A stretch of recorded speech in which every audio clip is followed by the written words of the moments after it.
Bonjour, good afternoon. So, welcome to the unveiling of the fourth measure of the study, The Commercial Shift.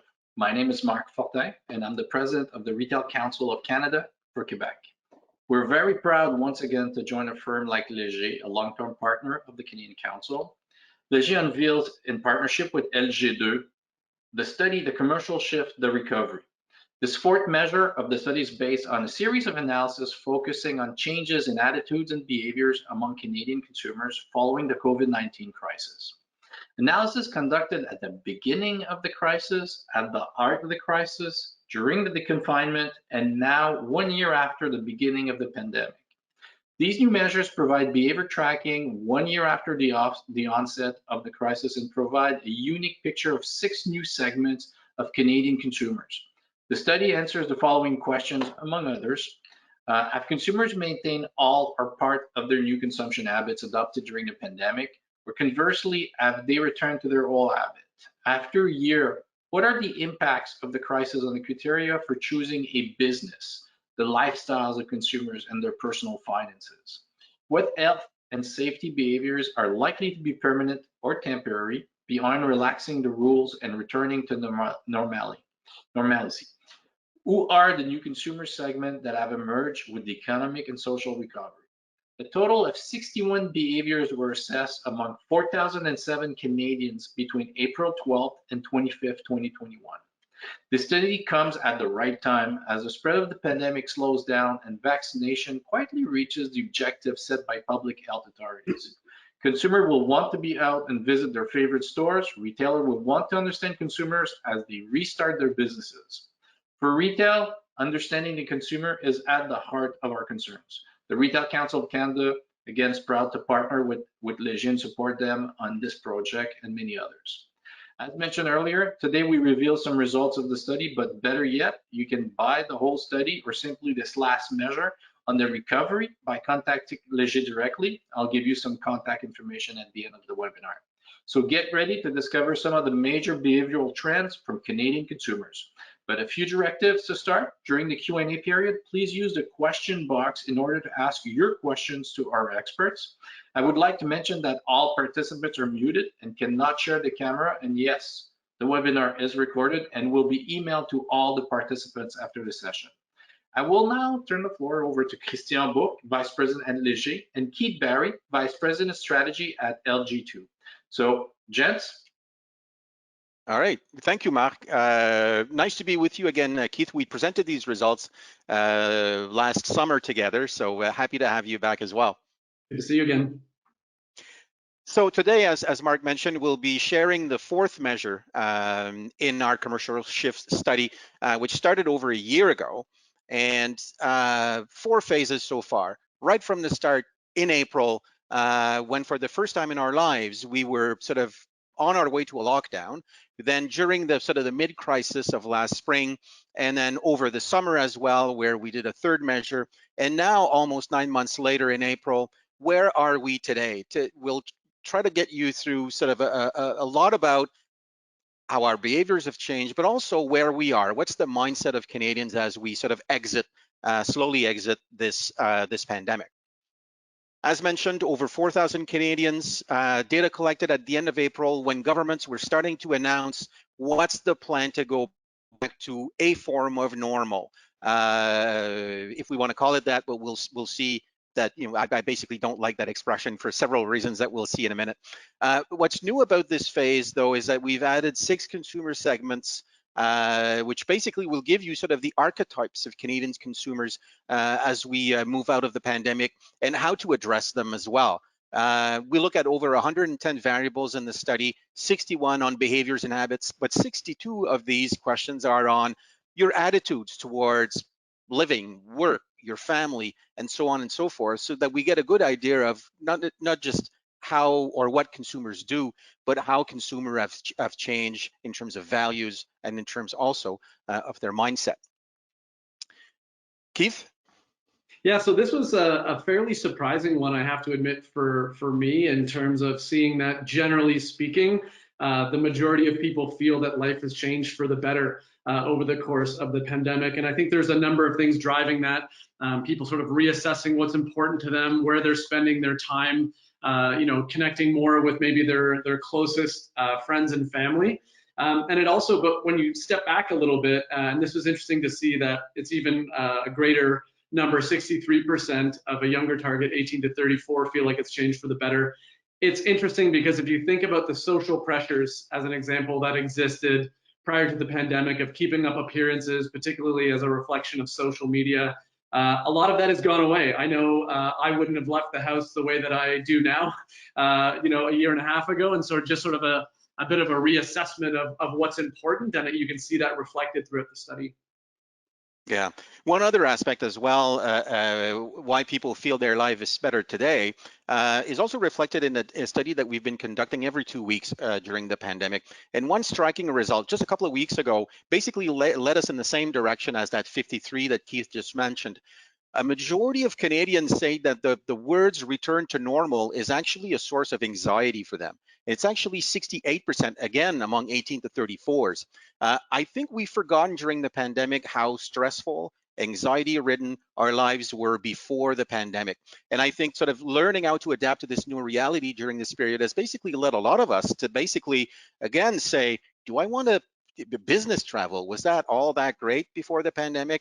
The commuting back and forth, and in the past we used to sort of adapt our social lives to our work lives, and now I think it's going to be the other way around as we move forward.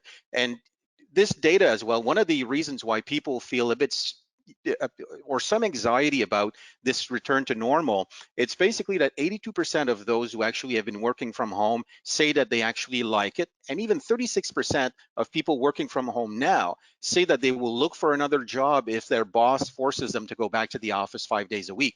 So when you hear return to normal, for a lot of people working from home, actually, it doesn't sound all that good. If I was a marketer, I would ban that expression in all of my communications. One interesting element as well that we found in the data, there's so much data that we've gathered over the years where we do see an urban rural split in Canadian public opinion, but not when it comes to the pandemic. I mean, what we disliked about the pandemic, how we felt about the pandemic, and how we feel as we slowly move out of it is basically roughly the same, regardless of where you live. It's true that on much or many of the data points, there are not that many regional differences across Canada, and not that many differences between regions of the same province, between the GTA and the rest of Ontario, between Montreal and the rest of Quebec. The same goes for Vancouver as well out west. For example, I want to live life to the fullest. 28, if you percent say that in urban areas versus 29 in rural areas. I feel like picking up my life where it was, 42% in urban Canada, 43% in rural Canada, and the same, again, very similar results when it comes to what efforts you need to make to get your life back to where it was. So to us, that was a surprise to see that Canadians basically reflect on the pandemic in the same way. Other divisions exist that we will see in a couple of minutes, though.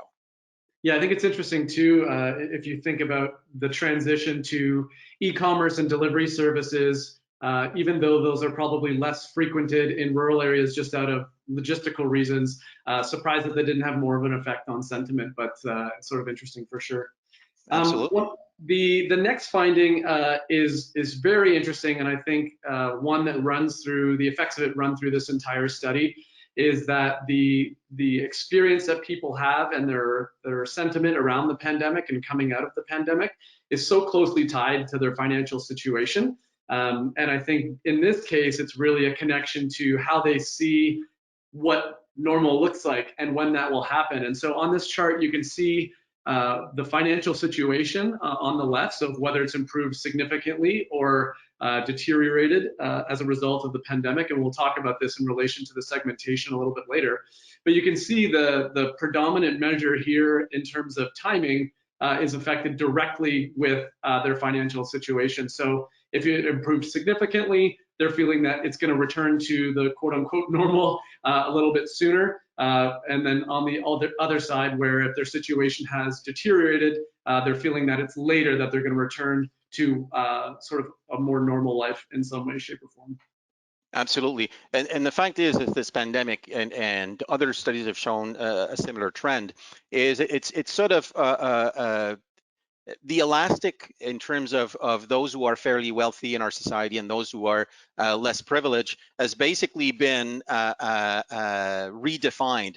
Those who are making it out okay financially out of the pandemic are happy, optimistic. Hey, let's go, let's get some of our life back. But if you are not privileged in our society, your outlook is much more pessimistic and much more Yeah, long-term. and I think the other thing we were just talking at the agency yesterday was not only, were people who are wealthier more likely to come out in a better position, but inflation in the last year has been immense, more intense than the years that preceded. So it's even exacerbated even more so.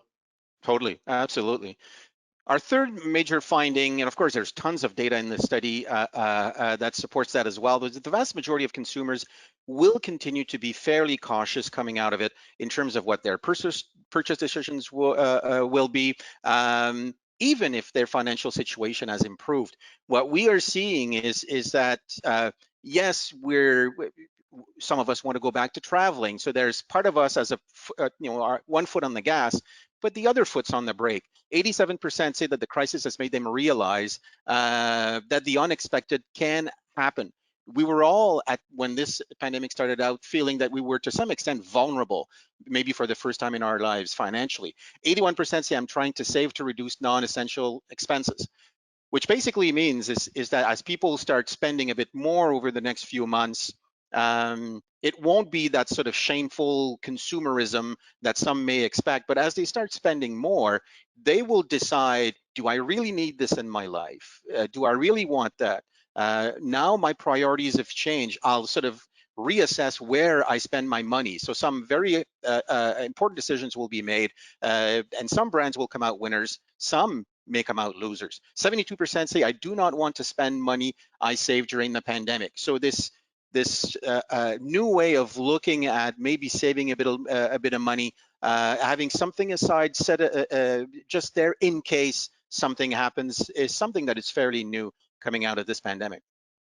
Yeah, and it's interesting too to think about the brands that will be deemed essential or not. If you think of things like fast fashion as an example, will people spend more on fewer things as an example?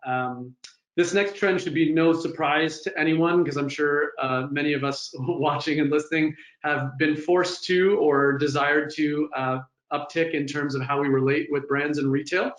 So it's no surprise that it's increased in terms of the number of behaviors. So consumers who adopted at least one online retail behavior for the first time has increased or more.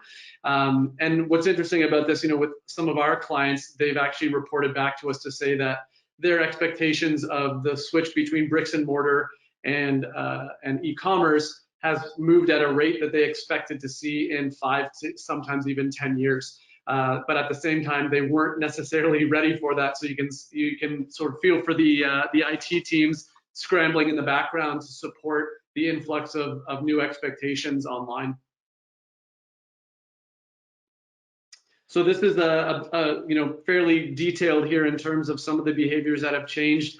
If you go back to the very beginning of the pandemic in terms of the lack of Lysol disinfectant products and people wiping down their groceries and all of that, you can see that that's rising to the top. Food delivery being another huge one. The rise of the aggregators like DoorDash and Uber Eats, and that supporting local restaurants and keeping them afloat. It'll be interesting. We'll talk about this a little bit later, but sort of what does that look like now? Will people return to restaurants? Christian and I were talking. I had the opportunity to go to a restaurant the other day, and the expectation of what e-commerce and instant gratification has done made me a very impatient customer at the restaurant. So I think there'll be some lessons to be learned about getting back to how things were in terms of the expectations of the in-person or the sort of the real interactions. Yeah, even getting advice online. Half of us actually consulted a health professional online during the pandemic, and guess what? We liked it. Most of us say we were very satisfied with this. And some new avenues of how you interact with consumers have opened up during this period, and I think does provide us with opportunities as marketers as well. Yeah, if you think about the waiting room at the doctor's office, like you couldn't design a worse opportunity to get sick, whereas now this has actually opened up a new way to keep people healthier and safer. Absolutely. And again, this adoption of curbside pickup, for example, will it go away? Well, why would we give it up, right? We've saved time. We are more efficient with curbside pickup, but many of us will actually keep on doing it once this blows over. Buying local. Buying local, when the pandemic started and when we surveyed on it, people were saying I'm buying more local because I want to save jobs. I want to save my local economy during the pandemic. But now, a year and a half later, we're basically back to close to full employment in Canada. In certain sectors, we're actually short on talent right now. In ours, recruiting is not easy right now. So this argument of do it to save jobs, be a good citizen, I think will disappear quite quickly. And frankly, if I start with the data from the bottom, a third of us saying, well, I'm kind of fed up hearing about this buy local thing. And this number, that 30%, is also much higher among 18 to 34s, which is the key sort of millennial and Gen Z segment that we want to attract. So we need to give people the right reasons for shopping local. It's a better product, it's fresher, it's higher quality.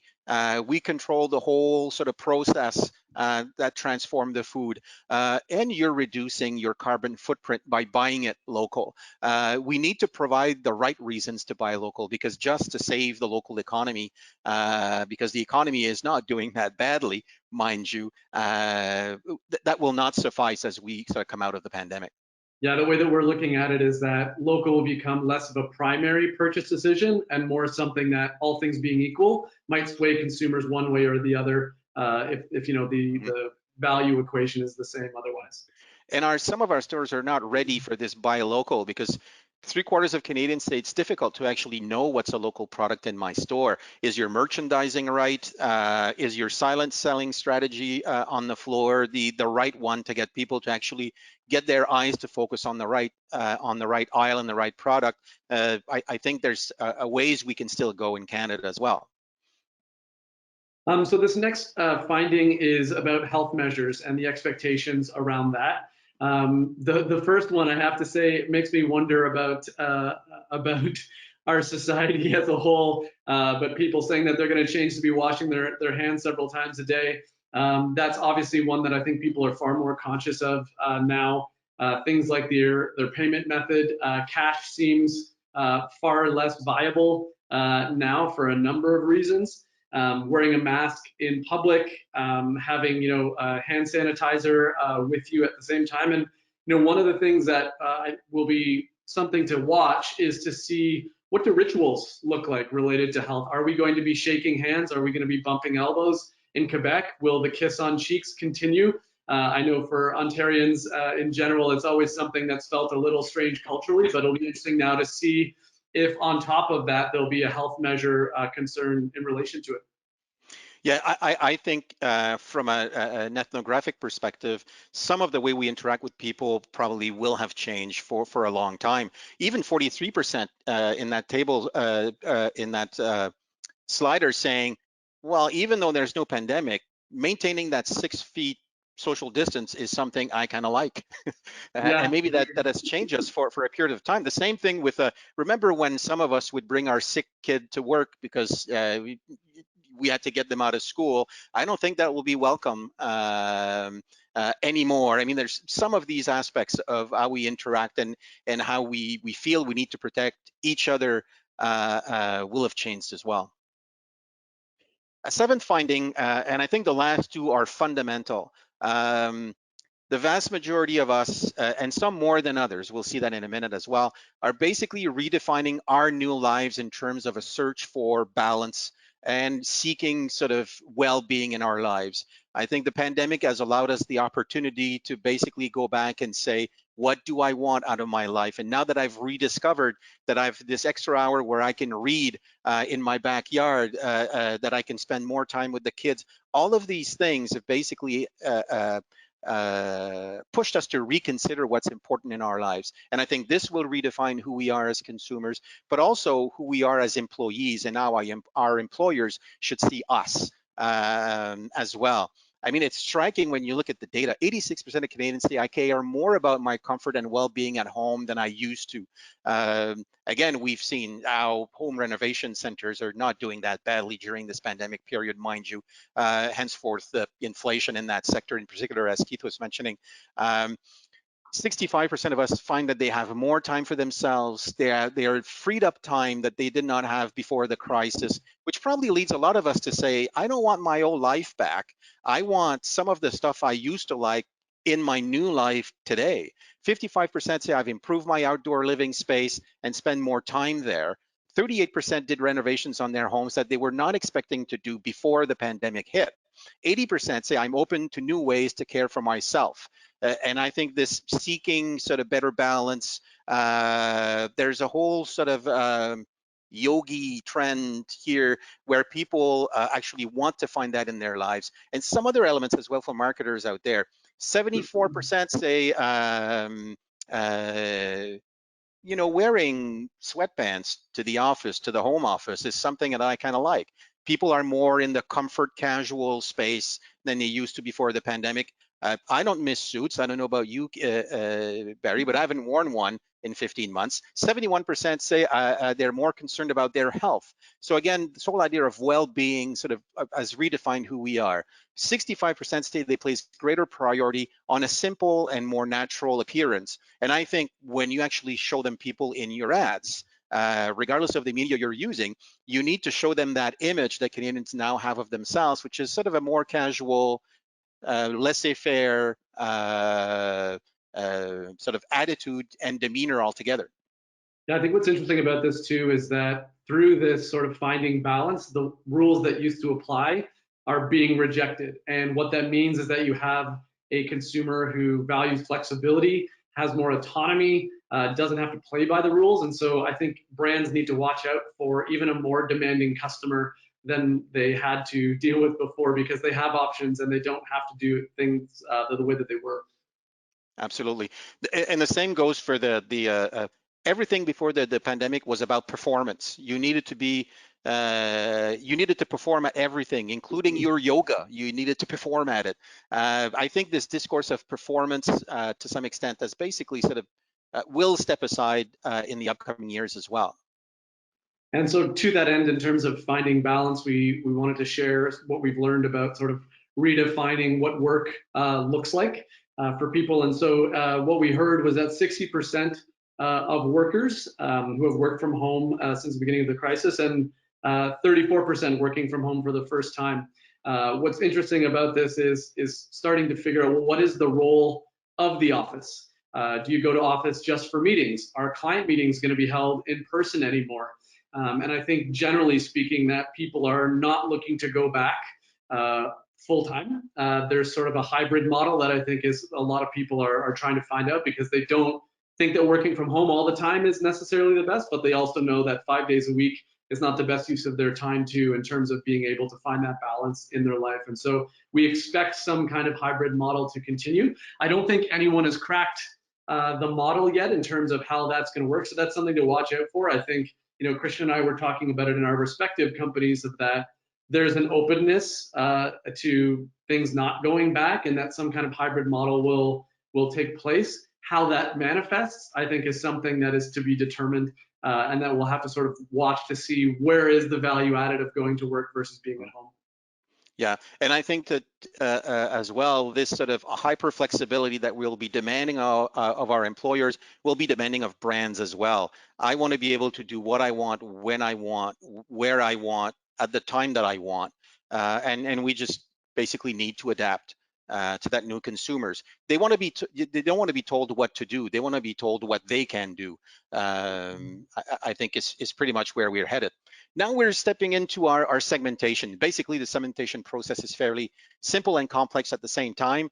Now with the new tools of machine learning, that we have. We just basically look at all the results for all the questions to our 4,007 respondents, and we basically want to create archetypes that where people within a segment are basically as identical as possible, yet being as different as possible from the other archetypes that we have built in the segmentation.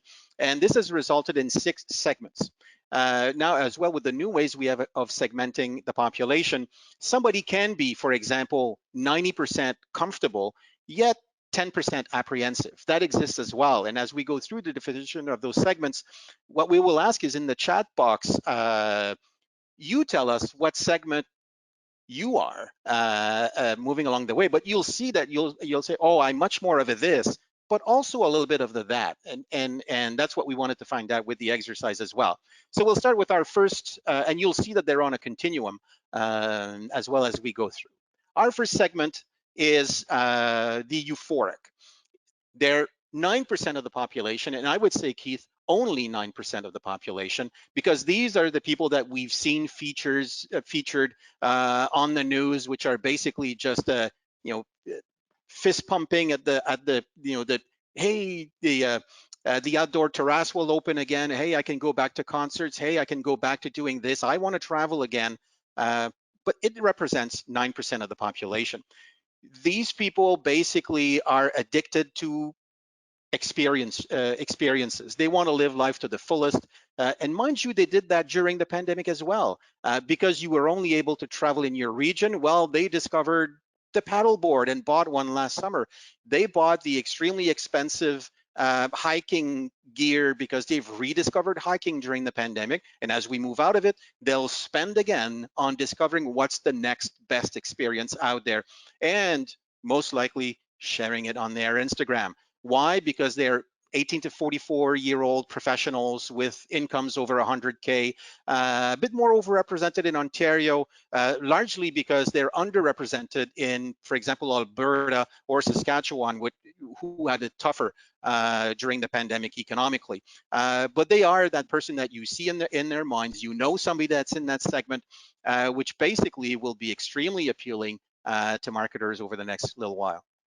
Yeah, and I think to watch out for, as you'll see in the notes here, that certain categories are going to be more affected by this segmentation. If you think about travel, entertaining, also, in terms of wanting to make the most of this, I think the first line there about stole a year of their life, there's a visceral feeling that they have to make up for lost time. And so maybe before, where they would go on a trip and fly economy or premium, maybe they're going to do business class for the first time, or only travel in certain ways. But I think for this customer, we need to make it as easy as possible for them to get that immediate gratification and to celebrate as easily as possible. So sort of really breaking down the barriers for them to make sure that they can get that dopamine that they're looking for. Yeah, and I would agree that people that are part of this segment have probably bought concert tickets already for events over the summer. They're already there. Moving on to our second segment, which is much more important, 21% of the population. And I think all of us, to some extent, are a little bit that comfortable segment. But for 21% of the population, it's now their obsession. Stability, Zen. Again, they want to find that balance that they've probably sought for a lot of their professional lives, but now have basically felt that they've found it during the pandemic.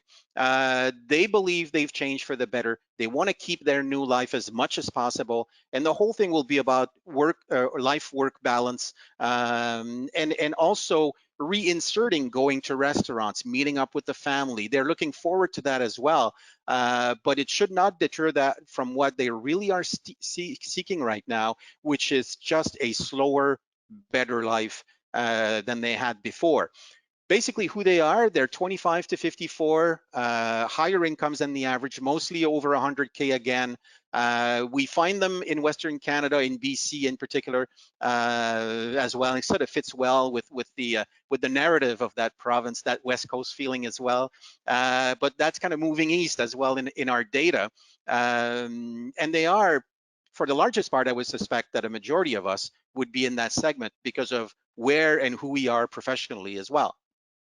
Yeah, I think it's interesting. We were speaking with a client the other day about the holiday season and what that looks like in terms of even things like gifting or what your sort of cultural sort of schedule looks like in terms of, I think oftentimes the holidays can stress people out. I think what's interesting will be to see how much people are looking to go back to the way things were in terms of finding balance versus saying, you know what, I'm actually fine to celebrate with just my closest friends and family versus trying to make everyone happy, and sort of spending time with the things that bring them joy versus trying to make other people happy. I think the other thing that I'm curious to see unfold is, and I'm definitely in this boat of, I've seen at times how we can find more balance, but I would say on the whole, I'm working more than usual because the commute time has disappeared. So I go straight to my desk in the morning versus getting in the car. So I think I like to find more balance. I wouldn't say I've found it yet, but I'm definitely looking to find more. So I'm curious if there'll be other people in that same boat. Absolutely. Our third segment is the apprehensive. It's a quarter of the population, so significant in terms of numbers. And these are the people that are coming out of this pandemic with a foot on the brake, happy that they can see their family again and all of that. But the return to the old normal in terms of social interactions, they're not ready for that yet. So that's probably why we're not seeing sort of this mad stampede to the stores, is that because there is that 24% who say, I'll go less often than I used to. I will maximize my purchases, fewer visits, higher basket size. They are that segment. They don't anticipate a return to normalcy very soon. They think we'll get out of this slowly by being prudent, careful. And when we see those who are overrepresented in that segment is, in a lot of cases, families with young children, where again, this idea of protecting your own becomes very important. So we should not expect this segment to be storming back into our restaurant anytime soon. They will come back, but we need to give them time. Yeah, and I think this is really something to keep in mind for those brands who are looking to attract, parents or families. I know in my own personal circle that a lot of the decisions that my friends have made have been in regards to keeping their children safe, more so than themselves. So making sure that we can help people prioritize that feeling of security in whatever they're purchasing, large or small, is making sure that people feel that someone is thinking about them and someone is making sure that they can define what makes them feel safe. Segment 4 is the STEADFAST. 13% of the population, which basically they're the ones that did not really change during the pandemic. They wanted to keep their old habits. They've kept them throughout the pandemic for as much as they could. And coming out of the pandemic, they'll be the same again. They tend to be overrepresented, largely overrepresented with retirees, a bit more in Quebec because demographically, Quebec is the oldest province in the country, and explains the difference in terms of that segment being more prevalent there. They're cautiously optimistic. They basically miss their children and grandchildren. But during the pandemic, if they wanted to buy running shoes, but then the store was closed, they simply did not buy running shoes because they were used to the old way of doing things and want to keep on doing the same as we move out of the pandemic. But they'll be back into the malls, and they already are back into the malls. Yeah, this is an interesting one too in terms of defining how comfortable you are with sort of social interactions. We feel that like this is a group where they're still going to want that human touch, whether it's physical or not. So understanding how you can provide what they would have seen prior to the pandemic in a way that's still, responsive to sort of health and safety needs will be really critical. But this group is going to be longing for that reconnection, particularly at brick and mortar. Absolutely. Our last two segments that we have in the study are basically, and to us should be a concern, both for brands, but also for our society. There's 23% of the population that we've called a self-starter. You could give them a different name if you wanted to as well, because really what they are they're solution seekers. They just basically are trying to make ends meet. I have this much money to go on for a month. I'm probably living from paycheck to paycheck. I need to make it work. I need to feed my family 3 meals a day. I need the couponing. I need the discounting. And certainly, if you look at during the pandemic, I mean, the discount retailers did not go out of work because that 23% of the population exists. They were hurt by the pandemic because if you were a bit more vulnerable coming into it, lower incomes, part-timers, you were actually more vulnerable now than you were before the pandemic. And in a year, as Keith was mentioning, of inflation, that segment will need your help as brands. How can I get them to save, make better decisions, get more for their money out of what I do? And they're an important component. A quarter of the population, usually earning 40 or less $1,000 a year. Yeah, still an important component of our society. Yeah, we were discussing this too in terms of the grocery category, which is, obviously essential for everyone. But if you think about your own last visit to Metro or Loblaws or whatever, rare to see things on promotion because they don't have to. So in the past, where people would make decisions based on what's on sale versus what's not, Catelli, as example, is a client of ours. They had probably one of their best years ever in selling pasta. That where before it would have been driven by promotions, they no longer had to do that because they actually couldn't, because they would run out of stock very quickly. So interesting to sort of figure out how can we present value to customers when we can't necessarily be promotional in nature and respect the fact that people are looking to make every single dollar work harder. Yeah, while some of us are making it out of the pandemic with more money in our pockets, they're at the opposite end of the spectrum. They won't be grilling the tomahawk tonight, for sure. Our last segment is the shattered. And this one is a bit sort of concerning to us as well. For 10% of the population, life will never be the same again. They believe, that's what they're telling us. They feel a lot of anxiety. They are the most likely to have lost sleep, to have felt depressive symptoms of depression during the pandemic. They're pessimistic about the recovery period coming ahead. They tend to be 45 to 64 years of age, more likely to be single, more likely to have had sort of more precarious jobs and have lost some money over the pandemic as well. Tend to be without children, therefore, in a lot of cases, without support. And we need to be concerned about 1 out of 10, every 10 Canadians that actually fit in that segment. Yeah, and it does point out to increasing levels of debt. I would imagine that some of these people were probably just hanging on prior to the pandemic. So it kind of points to the fragility of the economic situation. We tend to think of ourselves, especially probably this group, as having more resource, but still probably concerned about finances, whereas this group was probably barely holding on before, and now has had the rug pulled out from underneath them, which is unfortunate, of course, but also provides an opportunity for other segments to look out for this segment. Yeah, I totally agree. If I was responsible for corporate social responsibility, I would look to social exclusion, poverty, mental illness as areas where I can invest some of that money that I'm returning to our society. Totally agree. Yeah, and so I think taking all of this away, and obviously there's a ton more detail in the overall study, but what's interesting is, and Christian, you mentioned it off the top, is this idea of returning to normal is a fallacy. There is no normal that existed before that's going to we foresee happening in the future. Certainly there will be traditions that people return to, things that people like, but I think now there's a lot more control in the minds of the consumer, where they can decide what they want to bring back into their lives. And so this is really, we're looking at it as a point of inflection where there's an area to renew and look at life differently, and sort of defining what that looks like.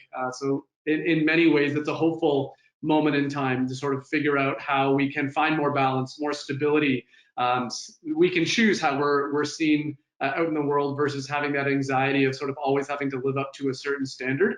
On the flip side, though, as we mentioned with those last two segments, there really is concern for a significant part of the population that isn't as fortunate and maybe psychologically damaged, if not financially, for the foreseeable future. Not only will they feel the effects coming out of this it's likely that they'll feel it for some time, and that they'll be looking for support even if they don't know how to ask for it. So something to keep in mind, that while there's opportunity for a large majority of Canadians, there's still those that we need to look out for, and brands can play a part in that in terms of how they reflect supporting while they've maybe seen some significant growth over the course of the pandemic, record growth in some cases. What can we do as a culture and as a society and as brands to look out for that part of the population? I totally agree. I think it's time we ripped out the rear view mirror and just basically recycled it, because Canadians want to look forward coming out of the recovery or heading into this recovery period that we're all living in. And I totally agree. Now I'll turn it back to Marc for the Q&A portion, because it's already 12:40. So Marc, back to you. Time flies. Thank you both for your insights. And I think there's a lot more insights in the research. Just a quick reminder that the full study can be purchased by contacting the sales teams at Léger by using the email address that's here on the screen at the bottom, solution@leger360.com. So why don't we dive into the questions? There's a bunch of questions coming in, but before I take any of the questions from the participant, let me ask you, Christian, then Keith, when looking at the data and the results from the research, what was the piece that surprised you the most? So, Christian. Well, I go back to the first figure that Keith showed us, is that a majority of Canadians feel that their life is better today than it was prior to the pandemic. And again, it's trying to read the minds of Canadians and better understand who they are now, not looking at what my business processes were and what my offer to the market was before the pandemic. And again, in discussions with colleagues and with friends and family, this is a new outlook. This is a new me.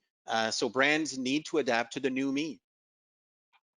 Yeah, I would say similarly, the positive outlook was surprising to me, and again, the correlation to the financial health of the different segments was really interesting. It's not a surprise when you think about it, but I remember personally going into the pandemic thinking that there was a significant risk in terms of the housing market. It went the opposite way. In terms of savings, for many people, it went the opposite way. So it was really interesting to see that. I think the other thing that I was surprised, particularly in Toronto and Montreal, some of the other cities around the country where in the world we've been locked down more than many others, to see that there wasn't a greater part of the population that just wanted to go out, throw caution to the wind, and reconnect and do everything at a higher level than before. I was surprised that it was only 9%, but I do think that might be related to I'm part of that segment for certain categories, but not on the whole. So that was interesting to see, certainly. Definitely, definitely. Well, let's talk about the attitudes toward the return to normal. I know, Christian, you don't like to use that term, and teleworking, but consumers have become accustomed to teleworking, and generally they seem to be stressed about this return to work. Words like well-being and balanced life will be much more present, I think, in our vocabulary, in our lives. How do you explain the feeling that's being brought up by consumers this way, and what do you anticipate when it comes to return to work, and what do you think the impact will be on retail? Christian, do you want to start?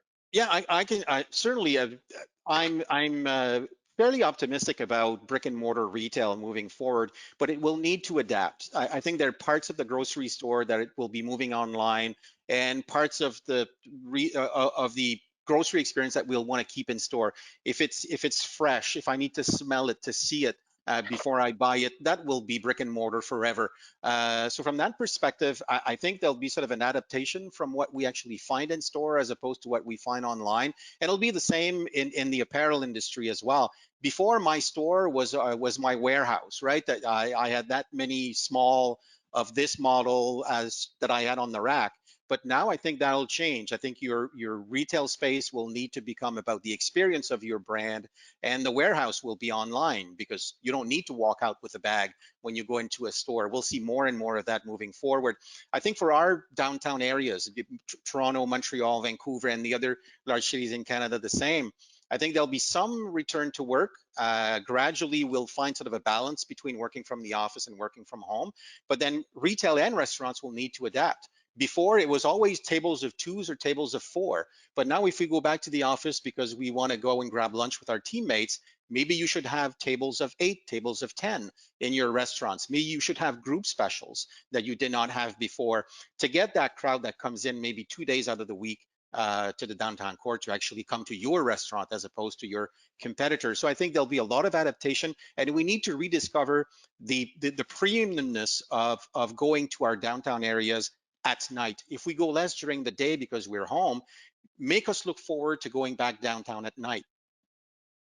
Yeah, I think you raise a great point about sort of the in-person experiences. You know, no longer if there was a barrier before of people doing having an experience online, and they were forced to change that behavior over the course of the pandemic. I think there needs to be a reason then to go in store in many cases, and I think that's where brands have an opportunity to create an experience. You know, I never thought I would say it, but I miss shopping. I miss going in and looking at different things, touching, feeling, getting the quality. I've ordered a couple of different things online clothing related, and they don't fit. I don't like them when I see them. There are still gaps there. You know, back to my story about going to, a restaurant this week, there are things that I was like, why does it have to happen this way? And I actually noticed myself getting frustrated because why am I waiting for a bill? Why can't I pay on my phone while I'm waiting? And so I think there are some habits and rituals that will change because they have changed already. And actually some of the brands that we experience will have to catch up. I think the other thing that's interesting is not necessarily covered overtly in this study, but I think is going to be interesting to see how introverts versus extroverts deal with going back to work and the anxiety that will come from that. I know there are some people in our office included who have said, you know what, the pandemic has allowed me to live my best life. I get to control my environment. I feel secure. I feel I can interact with people when I want to, whereas I'm like chomping at the bit to get back in front of people and connect with people. So it'll be interesting to see how those expectations change based on your personality as well, beyond any metric. And you're right about recapturing the downtown, because when we look, we had an event last week where we were, Christian and I, talking with Google and Nielsen about the different data. And Nielsen was just mentioning how the sales of cosmetics, condom, deodorant have been growing. People want to get back into a social life in a way. It's not about going to work, obviously. It's about the social life and getting back into this motion of connecting with people. If the economic recovery is fairly good over time, I mean, it will just take more time than we think. It won't be a stampede. Yeah, no, totally. Now, we've got some of the questions here. I'm going to tap into them, and whichever of you wants to jump in. How do you expect the size of these segments will shift as we move out of the recovery period? Christian, you want to take that? Yeah, I can go first. I think the segment that will shrink first is sort of that very prudent, careful segment that's sort of in the middle of our distribution. If you look at their sort of second level attitudes, they're more towards that comfortable. Again, it's about the bubble, it's about the family first. So I think they'll move into sort of our comfortable segment along the way, as maybe some of their apprehensions about going back to a social life sort of decline over time. So that segment in the middle is probably the one that slowly will shrink and give way to probably more of the comfort segment growing, because again, that whole seeking for better balance is really something that we see in the data as a defining moment in our collective history. Yeah, I would agree. I think that apprehensive group in the middle, once they sort of get their feet wet a little bit in terms of figuring out where their comfort levels are, they'll probably expand. But other than that, I don't see them mixing up too much. I think the effects are going to be long lasting, in my opinion. And I think that's something that will stick with people for a while. Mm-hmm. Now, Lisa's asking us, does the detailed study have any details about consumption habit as it pertains to food? Oh, tons. Again, there's a lot of attitudinal variables towards food, but there's also out of the 60 behaviors that we've looked at, we look at food also by category. Where do you buy your coffee, online or in store? Where do you buy? So we look at food categories as well in greater detail so that we can be a lot more granular when it comes to or to make the study useful for those who are in the CPG category. And retail food. And she's also asking about cooking from home. I guess same thing, right? Oh yeah, so this trend is actually, we saw it last spring coming into the pandemic. It's still here this spring. And also this cooking from home leads me to the fact that there's another underlying trend that we had outlined last time, Keith and I, which is the whole sort of DIY trend that we're seeing out of it. And our friends from Google were showing data where queries for how to have tripled since the start of the pandemic. I mean, 300% growth in the number of how do I do this? How do I make my own bread? How do I plant seeds? A lot of us had never done that in our lives, but now the garden got bigger. So I think this is just tons of opportunities for good content marketing that helps your consumer. I think this is a way to engage with customers as well. So the using more content marketing into sort of your mix, I think, is an opportunity coming out of this pandemic. You're right, because there was a huge increase on YouTube video requests on how to do things. How do I bake this? Why do I? So I think it was 700% increase on YouTube requests. Yep. Keith, any comments? Yeah, and when it comes to the how do I, sometimes that's out of necessity. I know a number of people who work in sort of home renovations and builds and things like that, and there's just not enough talent in the trades or resources. Things have gone through the roof. So some people are just out of necessity have to learn how to do things. And given that we're spending more time at home and you're looking at that thing in your home that you don't like and you never have, you finally have to do something about it. So I don't think it's just discretionary. I think sometimes you just kind of have to dig in and do it. Yeah. A leaky faucet, you don't have a choice. Exactly.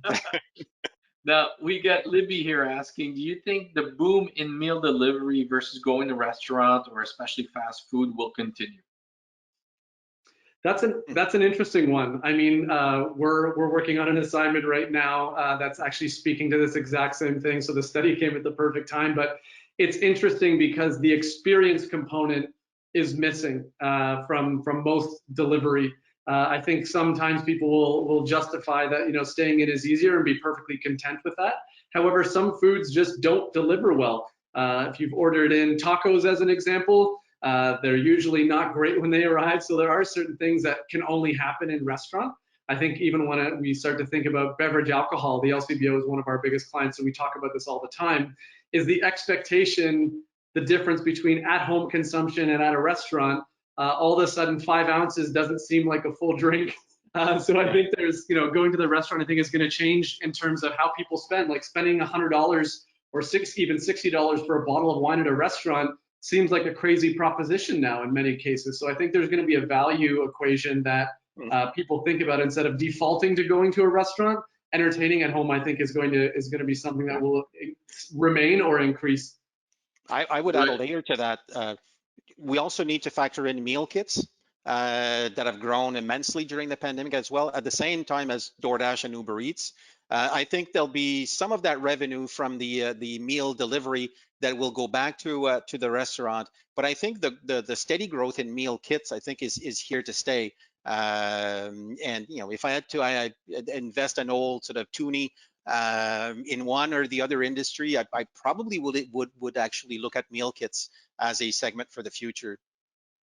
And Keith, you're right. The first time you went back to a restaurant, you open the wine list, you go, yeah, really? And you're like, I paid $25 or $30 for that bottle. Yeah.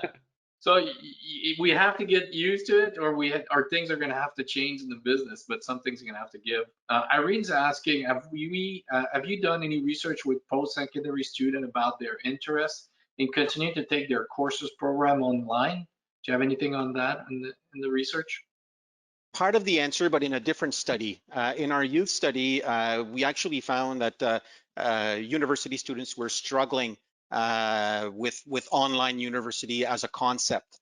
I do think that e-learning will be more important now once you're in the workforce.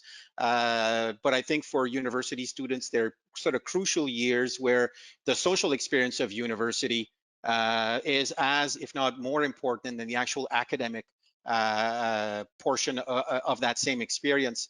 I do believe most students will want to go back. The number of cases of students feeling anxiety towards e-learning, even symptoms of depression. It has not been easy for our university students, for sure. Keith, do you have anything to add, Keith? Or? No, I mean, I'm not as familiar with that study as Christian, but I actually, on a personal level, my heart goes out to the students who were, hoping to be away at university, and I feel so much of that is the experience itself versus what you learn, through classes. So, it's definitely devastating. But I wonder how many of them are in that category of feeling like a year has been stolen from their life, and hopefully they get to sort of catch up on some of that in the years to come. Time's flying by, but let me ask you a question about finance. It seems that as many Canadians are telling us that their finance have improved, as those that are saying, well, my finance have deteriorated or they're worse than before. Tell us a little bit more about what you anticipate the financial perspective will be and what the impact will be on business as we kind of move out of this pandemic into the restart of the economy. Yeah, I mean, maybe I'll start, Christian, you can follow. I think part of it is that, I think people are still going to spend. They're just going to spend maybe differently. Where I might be flippant with cash before, I might make more informed choices now, make sure that what I'm buying is worth it.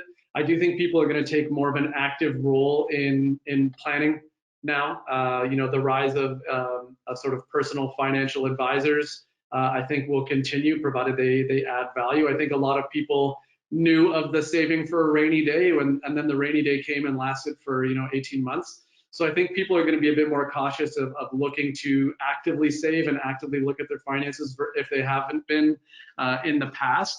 I think people are willing to sort of make some sacrifices on things so that they can enjoy experiences a little bit more too. So maybe instead of having a second car, I can put that money towards great vacations that I can enjoy with my family a little bit more, versus spending money on things that, like, my car has been sitting in the garage for most days every week. That's money I wish I could have back. But I think people will just be a bit more choiceful. Yeah, that's why I think we will have a good year economically, but probably a bit more slower, more sustained recovery than probably what I would have expected maybe 3, 4, or 5 months ago. But I think it will be there. I mean, still, a third of Canadians have more money now than they had prior to the pandemic, and they're among the wealthier sections of our society. So they will spend more than they did during the pandemic, but maybe not the crazy period that some may have expected. No unicorn on the horizon, for me personally.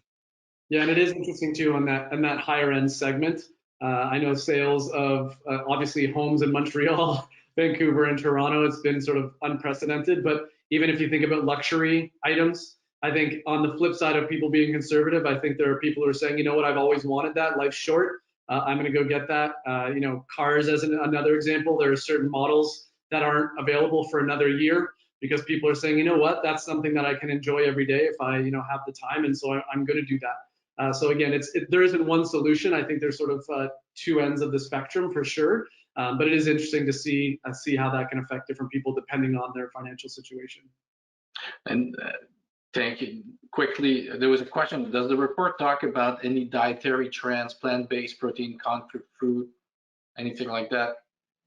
There's a couple of variables that get to that as well. The trend that we were seeing before the pandemic in terms of a move towards more flexitarians, more vegetarians in our society is still moving in the same direction as well. A lot of people are seeking ways to replace their animal protein with something else.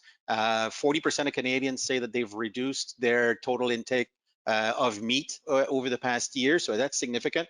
Of course, they vary in terms of I reduced a little bit to a lot, but I mean, still, it's an important aspect in our society. I would follow that trend moving forward, because as people seek for more well-being and a better balance in their lives, certainly the arguments made forth by the plant-based food industry, I think, will probably be sort of listened to by more and more Canadians.